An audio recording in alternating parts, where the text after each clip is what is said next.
In just one day, a young woman is recovering from a concussion with the most advanced science and innovation available anywhere. Another woman, working her way back from a stroke, is building her strength. Across town, a man is regaining his dexterity, while another walks upright when it was once thought impossible. This miraculous brew of innovation, discovery, and compassion has the deepest of roots, going back to the vision of one Richmond woman who lit the fuse that sparked the creation of Sheltering Arms.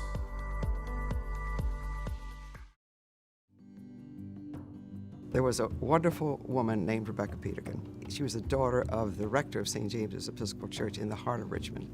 And in her father's parish, she saw numbers of people who were ill and couldn't afford health care.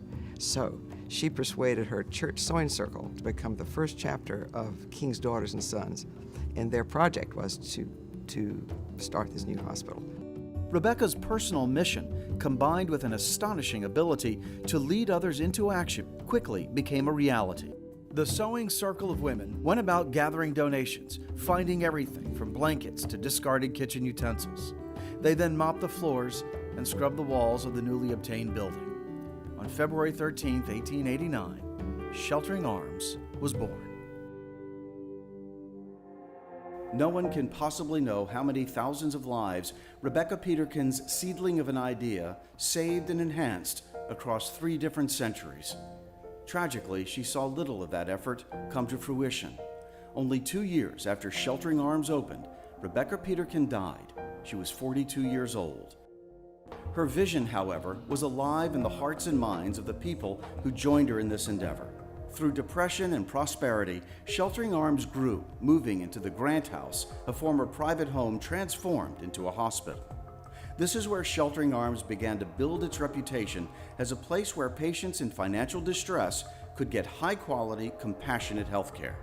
Much of it due to 2 nurses who became institutions in and of themselves. Natalie Curtis and Hazel Hill spent decades creating the Sheltering Arms standard of patient care.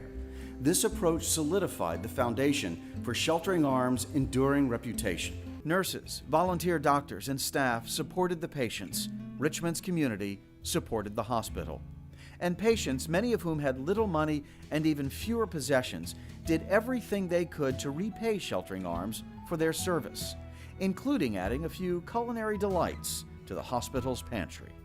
It was often left to the man known as the Dean of Orderlies, Foster Barry, to make sure all the donated food, from the laboratory pigs to the roadkill venison, was butchered and ready to eat. We never told the nurses where the meat came from. We used to get a lot of venison. Roadkills, the state police would bring in venison. And we had the operating room orderly was a butcher, and he butchered these deer. That meat was good meat.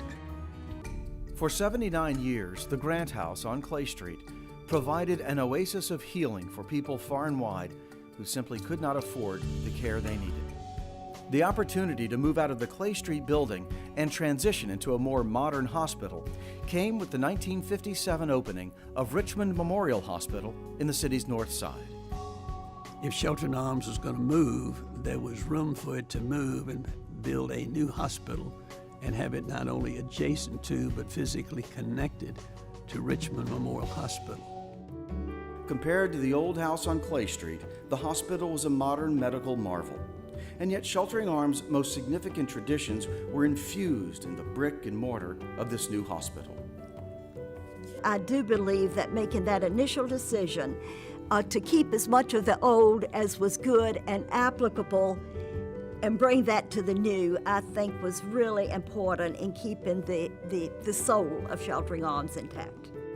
The Richmond community supported Sheltering Arms through this transition, and oftentimes they had a really good time doing it. Since 1925, the Junior Board of Sheltering Arms worked to raise money through a great variety of fundraisers. But in 1957, they hit upon an idea that has become a cherished Richmond tradition, the Bal du Bois. In December, when they have signed up, we do bring them to the hospital where they take a tour of the hospital and learn what goes on. And then many of the women who start as sponsors They go on to volunteer at the hospital. They go on to volunteer at some of the club rec facilities around town. The first Bal de Bois raised more than $8,000 for the hospital.